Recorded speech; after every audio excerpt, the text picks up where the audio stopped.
Hello, everyone, and welcome to OST Live, a weekly broadcast on blockchain, branded tokens, and token economies, and overall just the latest updates on the crypto space and the blockchain space. And on this podcast, we like to bring industry leaders to discuss what's going on in the industry. And today we have Jehan Chu, which is co-founder and managing partner at Kenetic, also known as Kenetic Capital. Jehan, welcome to OST Live. Thank you so much for having me. A pleasure to be here. So we'll start off with your background. You've been involved in the crypto and blockchain space longer than most of us. You got involved in 2013. That's pretty early on. Can you tell us about your experience in the space over the past 4+ years?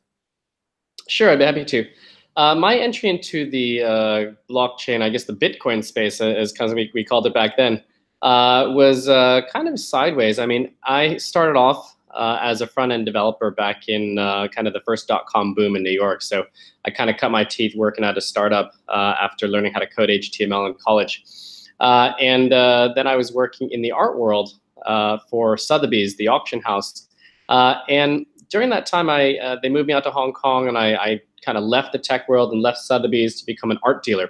So my background actually starts off not really in a bit in tech, but then really just going full steam, kind of like 180 out of tech into like the least tech environment possible as an art dealer. So I did that for a number of years, and then 2013, I think it was my first introduction was actually reading an article about the Winklevoss twins, who we are kind of co-investors in this project called Paddle 8. And I was tracking what they were doing, and I read about what they were thinking about with Bitcoin, and it kind of caught my attention. I then, watched a video by Jerry Brito from Vice magazine, who's now with Coin Center, talking about how Bitcoin was this way to kind of show proof of existence in software. And that kind of brought me down the rabbit hole. And I started investing in Bitcoin. I started to help create communities around it, the Bitcoin Association, and I founded the Ethereum Meetup.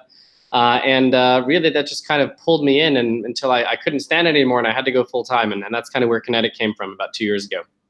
Great. So that was it was between 2013, 2014 when you really started to get involved and started founding some of these meetups and groups.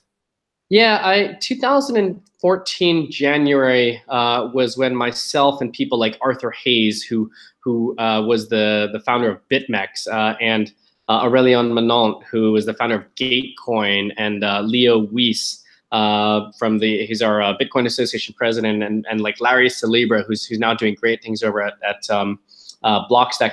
We were all kind of early crypto, early Bitcoin in Hong Kong, and we just wanted, to hang out and kind of evangelize and talk about it. So the Bitcoin Association was the best way to do that. But I was never really much of a Bitcoiner per se. I mean, I was investing, I was interested, but I was always much more interested in the technology and the application space. And that very quickly led me to Ethereum and Vitalik in particular. And so I really became like an Ethereum head in terms of my interests, and that helped me to start the Ethereum Meetup back in March of 2014. So yeah, I think we were maybe the fifth international, or maybe one of the fifth kind of Ethereum Meetup. And now, yeah, we've kind of grown it from then. Yeah, definitely. You definitely see more Ethereum meetups now. Almost every city has their own Ethereum LA, Ethereum New York. And it's great to see that you were sort of one of the founding members of the early Ethereum meetups. So you're a founding member of several organizations per se, such as the Social Alpha Foundation, Ethereum Hong Kong, and the Bitcoin Association of Hong Kong.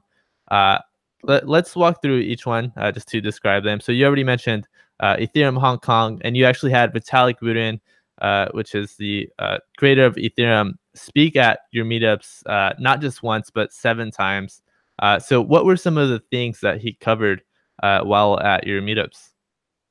I met, so actually, it's interesting because, as an investor, they always say that you're backing the person, not the company. And that's really true with my early interest in kind of Ethereum. Back in the early days, early days for me in 2014, there were a few different propositions about putting an application layer on top of a blockchain. There was Mastercoin, there was Ethereum, there was a bunch of different things. And I have to say that was actually listening to Vitalik talk on YouTube, which was what really kind of convinced me. His ability to kind of communicate in his own way, but with kind of conviction and authenticity, that's kind of what brought me into it. And so that I knew that this was the thing that I wanted to just dive into. I first met Vitalik, actually, I believe it was in Hong Kong. I think he was speaking at a Bitcoin conference, and I kind of pulled him to the side and I told him, hey, I'm running the meetup here. Would you be interested to come and speak? And luckily he said yes. And that my first meetup in June of 2014. And I remember at that time, the meetup was called Write Your Own First Smart Contract with Vitalik Buterin. And he literally walked through the kind of code and Ethereum and how it was all working out. And he did a bit of pseudocode so we could understand it. But to be honest, a lot of it was just not really that easy to kind of grasp at the time. It was very high level, as you can imagine. But I think at the time we had about maybe 25 people who came out for it or signed up for it. Wow, that's crazy. So you first saw him on YouTube. Was he doing the Ethereum developer meetups at that time? Is that where you? I think the first time that I saw him actually speaking about it was at the conference where they were kind of announcing it. I can't remember if that was Miami or what. Great. So what about the Bitcoin Association? Obviously has a different focus with Bitcoin. What are some of the things that it focuses on or tries to empower? Yeah, the Bitcoin Association, it really is much more of a public association in Hong Kong. You can think of it as like the physical instantiation of the Bitcoin community itself. I'm less involved now in terms of the organization. It's really done by people like Dominique, Francis, and Leo Weiss, who continue to make sure that people can still have kind of great content to get together around. It's a lot more social. My Ethereum meetups tend to be content only. We don't really do drinks. It's just kind of talks and panels, etc. And the Bitcoin meetup, it's done a lot of really great work in terms of education, talking much more about some of the kind of technical layers of Bitcoin. And I think they have maybe 1 or 2 events per week, whereas with Ethereum, I probably only run events maybe once every week or 2 weeks. And most recently, you started the Social Alpha Foundation, which is a nonprofit. Can you tell us a little bit about what the mission is with that foundation?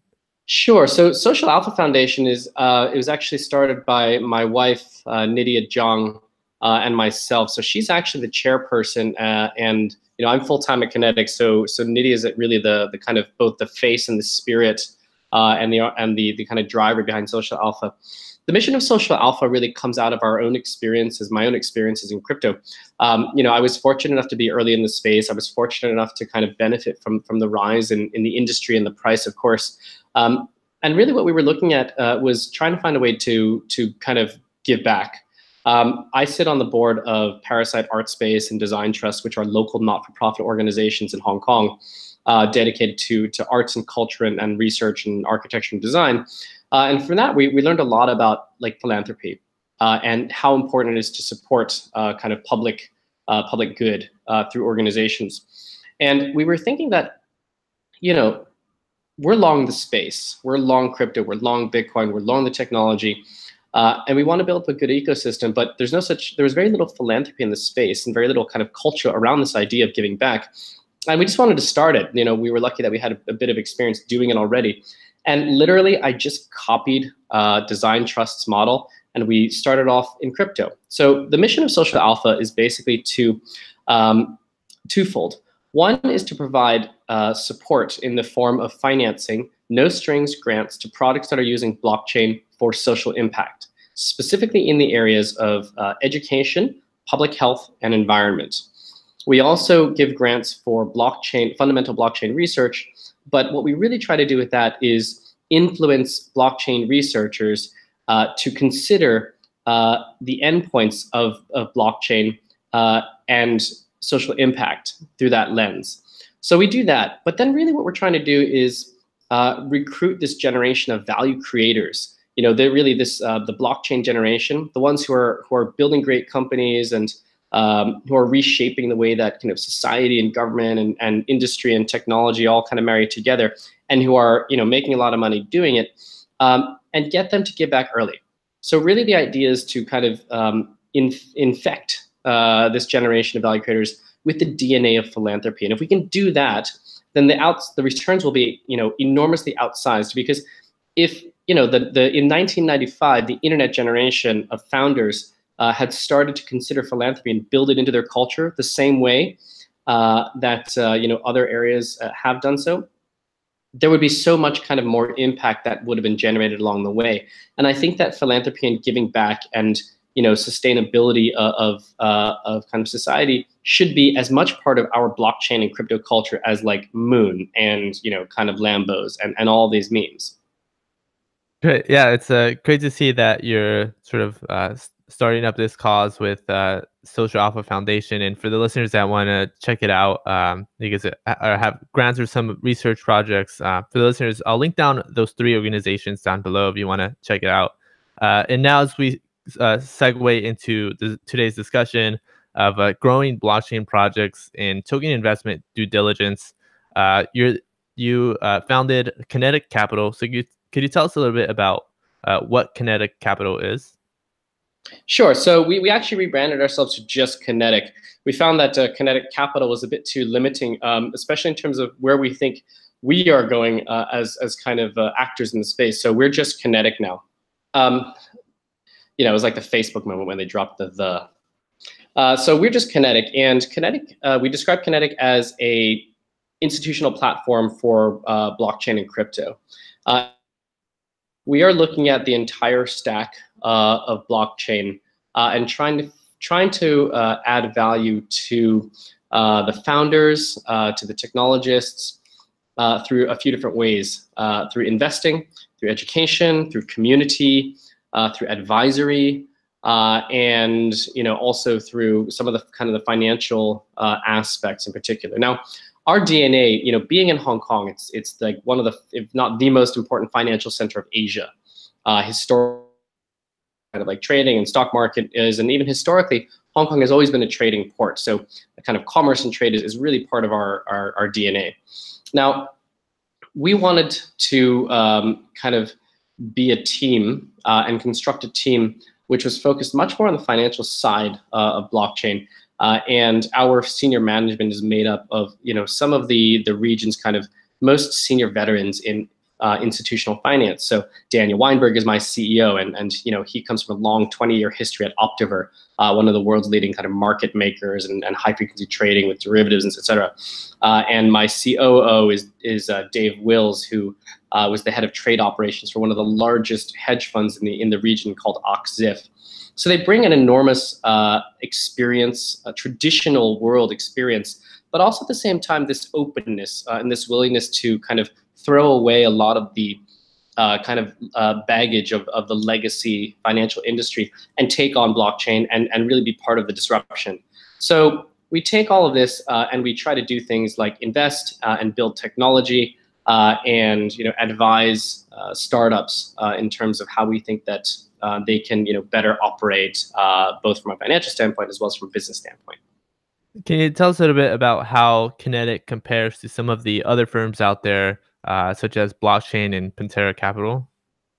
Sure. I mean, you know, I love what you know, Paul and Joey are doing over at Pantera as a fund. You know, they were, you know, early pioneers in the space, both with Augur as well as with the fund itself. So, you know, we're good friends with those guys. We love what they're doing, and Blockchain Capital as well. I mean, hats off to being very early and very you know, kind of pioneering as well in terms of, you know, thinking about what to invest in, et cetera. At the same time, I think that we try to differentiate ourselves by being somewhat more of a full stack in terms of our offering. So we have a few different areas in addition to our asset, our kind of investments, where we invest in everything from early stage blockchain equity, so seed and A rounds, to tokens with a long bias. So really taking a VC approach to tokens and investing in tokenized projects and decentralized projects. We also have a robust advisory service, where we work with projects to help them not only launch their ICO. That's really a minority of what we do. We actually spend the majority of our time working with the teams, the founders, to first conceptualize, what does this business look like as a decentralized business? Do we even need a token? And if we do need a token, what's the best way to kind of construct a crypto economics such that they'll have the maximum amount of flow back and forth and the right alignment of incentives between stakeholders. So advisory forms a large part of how we kind of developed pattern recognition and a way to think about the space beyond just an investment. At the same time, we also have a really growing trading business and markets business. So we also do things like we have a functioning OTC desk where we'll facilitate block trades for people that are trying to get in and out of crypto, as well as what I think is quite interesting. I think we were one of the earlier platforms to start offering treasury management. In terms of trying to offer services to and really support founders throughout their life cycle, one of the things that we found in the past 3 to 6 months is that the ETH price downturn really hit a lot of projects pretty hard. Many of the founders are great technologists and have a great deal of enthusiasm, but really have very little knowledge or experience in financial management. And so their 5-year runway that they raised is suddenly cut to a 1.5 years, and they're freaking out and they don't really know what to do. But at the same time, they're like a deer frozen in the headlights because they don't necessarily even have the financial network to figure out how they should be thinking about portfolio management, much less hedging, much less the kind of balance and tax implications for ETH and cash. And so we offer a treasury management service to help them figure that out. And it's just like anything in financial management. The really tough part is actually having that conversation and having the kind of self-awareness to be like, okay, I really need to kind of take hold of this. I really need to figure this out, and I need to do it quickly before I lose any more money. And then we really come in and show them a few options about how they should be thinking about securing their future and securing their pathway. So we do all that, but then we also build things like Caspian.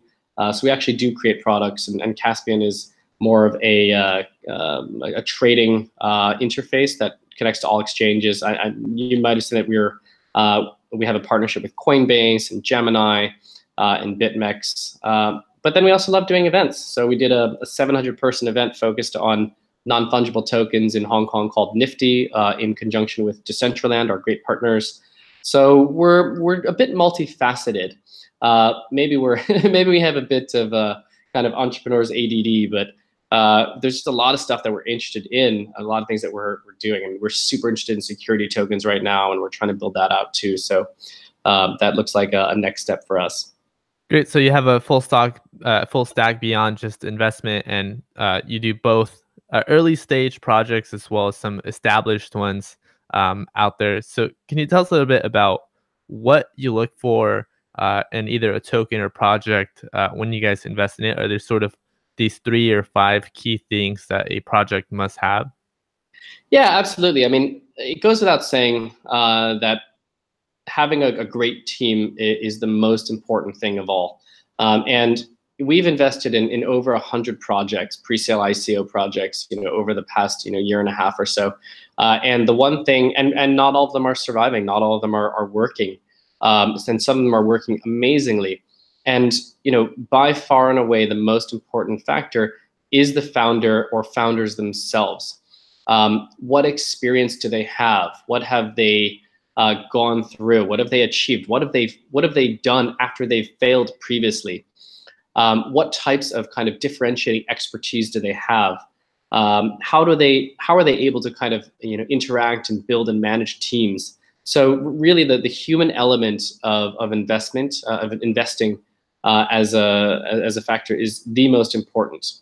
I think after that, there really is something to be said for digging into the actual background of the team itself and double checking and validating what they say, what and who they say they are.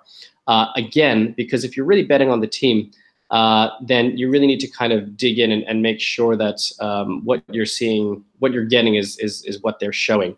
And so that means reference checks, that means background checks, that means even talking to the project that they've worked with before, their previous employers, and just getting a better sense not only of authenticity, but also how can you best help them kind of going on, and understanding them in 3 dimensions is much better. Beyond that, I think obviously technology is kind of very important when you're evaluating the project. Not only the kind of rigor of the technology and the novel kind of approach of the technology, but also the stage of development. A lot of the technology that we both invest in and see is very, very early stage. And there's a few, being able to understand how far they've gotten and how they've gotten there in terms of the actual development as a tech team is very important, because it's very indicative of how far they can go and the types of process and thinking that will kind of get them beyond that ICO, beyond that kind of beta version, and all the way into their 3rd or 5th production release. So I would say that mature practice and experienced kind of engineering teams is quite an important factor, and we definitely give high marks and think about that when we're trying to bet on the team. Great. So the human perspective is very important. And in the crypto space, it's still a wild west, and when anybody invests in any token project, it's very, very important to do due diligence before investing any money in any token project. So can you tell us a little bit about what that process is at Kenetic? How you mentioned that you validate sort of founders' backgrounds and make sure they are who they say they are. So what is a proper due diligence process? Yeah, we have a relatively extensive diligence process, and I would say that probably like many others out there, it didn't start fully baked. We definitely shot from the hip in the very beginning. The early days of crypto were just so fast and furious. We were seeing, and even I think there was a point where we were investing in like 1 or 2 deals a week, and that was just crazy. And there's no way you could do proper due diligence in that speed. And I think that where we are now, I think is a sign of the maturation of the space, as well as us as investors. And I'm proud to say that we made it through the crucible. I mean, right now, I think that obviously the market has kind of been down for so long. There are many funds that are kind of suffering from quite significant, like even greater than 50% kind of drawdowns on the year. We're lucky to still be very positive and very much in the black year on year. And I think that part of that is because we tried to learn some of the lessons early about not only how to invest, but how to manage our investments. I think that our process starts obviously from the source. And we like to source our deals through our familiar networks, through trusted parties. But then, of course, we go to as many conferences as we can. I still run my meetup. And I find that good people tend to know good people, and so it really starts by selecting through kind of known quantities and close friends and close contacts.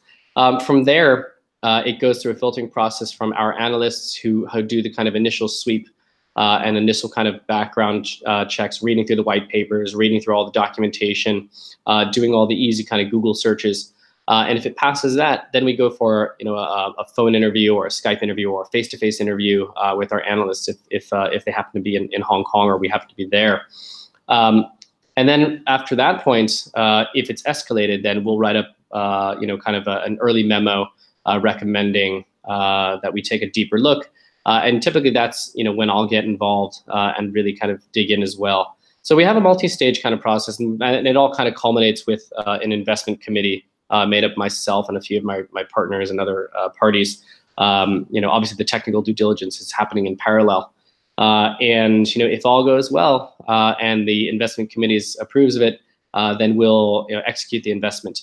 But it's important to note that the process doesn't stop there. That's really only the trigger for what's to come. And it's when you're thinking about investing in this space, even if you're an angel investor, you have a responsibility not only to kind of put your money on the line, but to put some time and investment in growing your investment and helping it grow that team, and helping to grow that product, even if it's as simple as just tweeting about it, and talking about, why you made that investment. And I think that, it's quite an important aspect of investing. What you do after you actually make the investment is much more, I think, telling of who you are as an investor than, how much you did or which deals you got into. Great. So you mentioned that some investors should focus not only on just providing money and investing, but helping grow these projects. Can you tell us a little bit about what are some factors to growing a blockchain projects? What are some things that either the investors or the blockchain projects should keep into consideration to grow in this space? Once again, financial management should not be overlooked. Strong financial management starts even before you raise your round, regardless of whether you're doing an ICO or whether you're doing a security token or whether you're doing a pure equity round. You need to really think about, how much money do I need? How am I going to get it? What are the kind of options if I don't get all of it, or if the kind of timing gets chopped up? And how am I going to best manage that cash position? Because ultimately, as a founder, you're not an investor. You're not a speculator. You shouldn't be ideally, trying to play the market at all. You should be trying to build your product, and building your product means giving yourself the best financial resources and the longest runway, and the best capitalization position to execute your project. So I think in the early days, there was much more a feeling of, well, I'm raising an ETH. I should stay strong with ETH. I should hold. I should, kind of align myself with Ethereum in the ecosystem. But I think that, every project really needs to, first and foremost, take the people who have invested their ETH into the project as their first concern. I mean, these are your stakeholders, not only your investors, but your community, and you really owe it to them to do your best with the financial management of the funds that they've entrusted you with to build the product.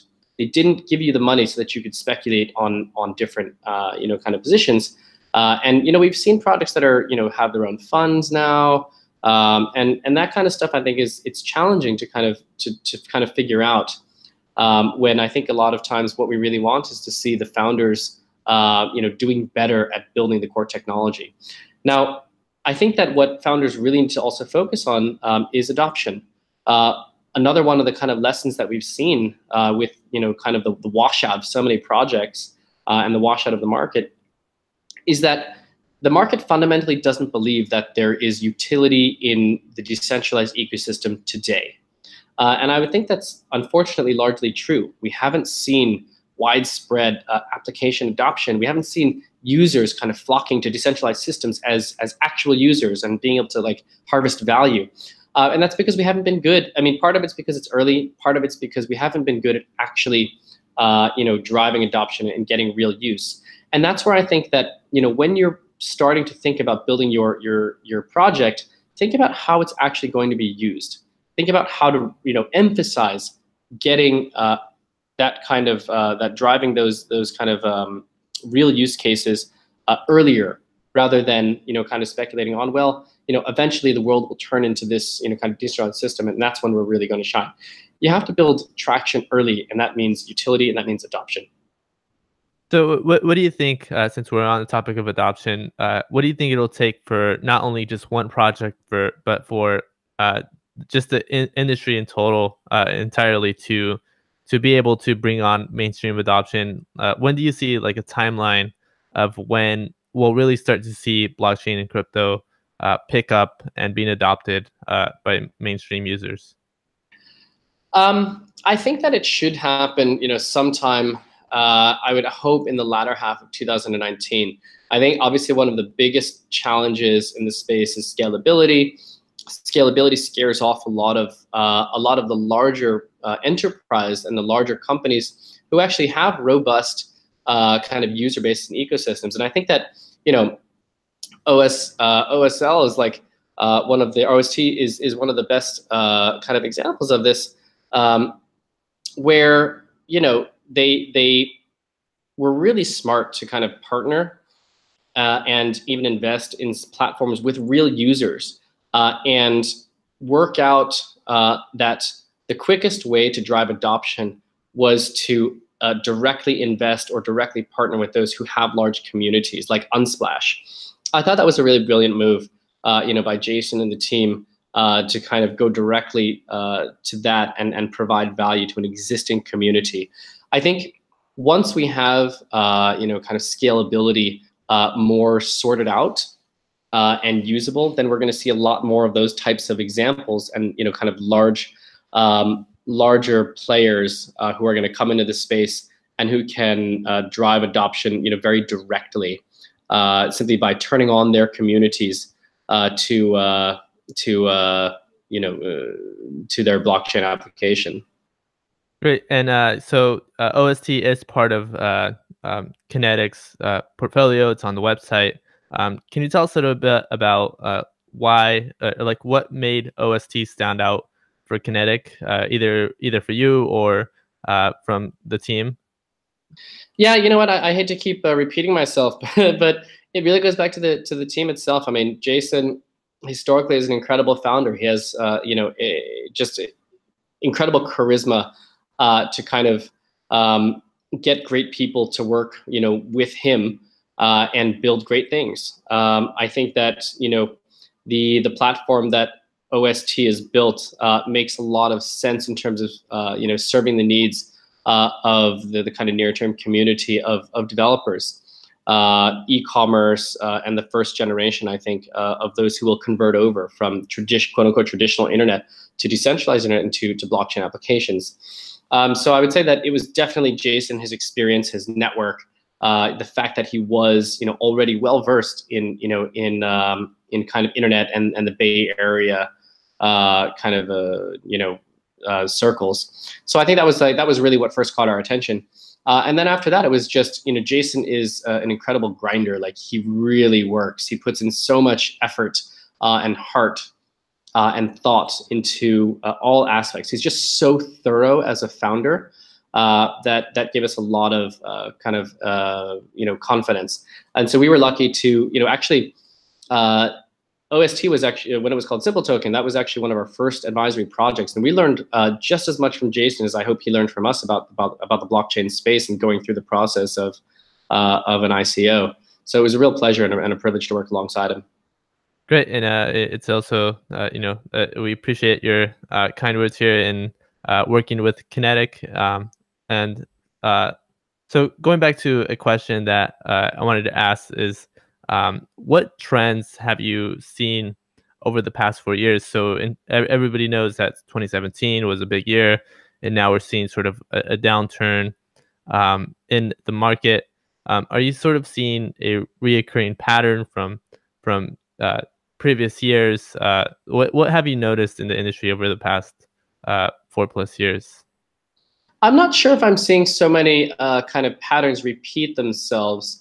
But I think that one truism of our world is that everything that happens happens more extremely and sooner than we can imagine.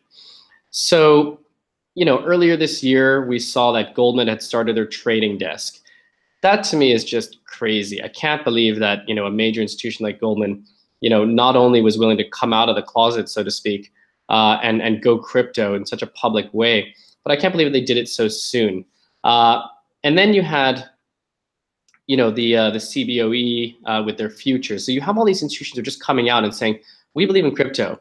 And then you had the BACT, the New York Stock Exchange parent company, ICE, who came out with a crypto exchange, and they did it with Microsoft and Starbucks. And all of these kind of like mainstream signals of adoption, or at least long-term belief in the kind of technology, not just of blockchain, but also crypto. It's just shocking to me that it's happening.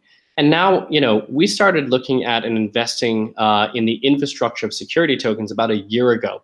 We invested in a company called SharesPost, which is, and turning out to be, we think, one of the foremost issuance and secondary exchange platforms for security tokens, fully licensed by the SEC. So they're really one of the only platforms that have the proper licensing to do that. And I knew that security tokens would be a thing, We invested in it, we bet on it. But suddenly everywhere you turn, like everybody's talking about security tokens. There's conferences about security tokens. There's meetups about security tokens. And it's quite, I really didn't think that was going to happen. I didn't think that security tokens were going to catch fire until, at least, early to mid next year. But it's already seeing its kind of like first burn, which is interesting. So I think the lesson I'm taking away is whatever you think is going to happen, shorten the time frame by about half, and that's probably when it will really happen. Great. This has been a good discussion on learning about investing in crypto and what to look for, and what specifically what to look for in the team members. And one thing I did want to mention earlier when you're discussing OST to the viewers, that Jehan is an advisor to our project, so it's an honor to have you as an advisor. And for listeners out there that want to learn more about Kenetic, you can check them out at kenetic.capital. I'll add their links to their groups and meetups down below. Jehan, is there anything else you'd like to add?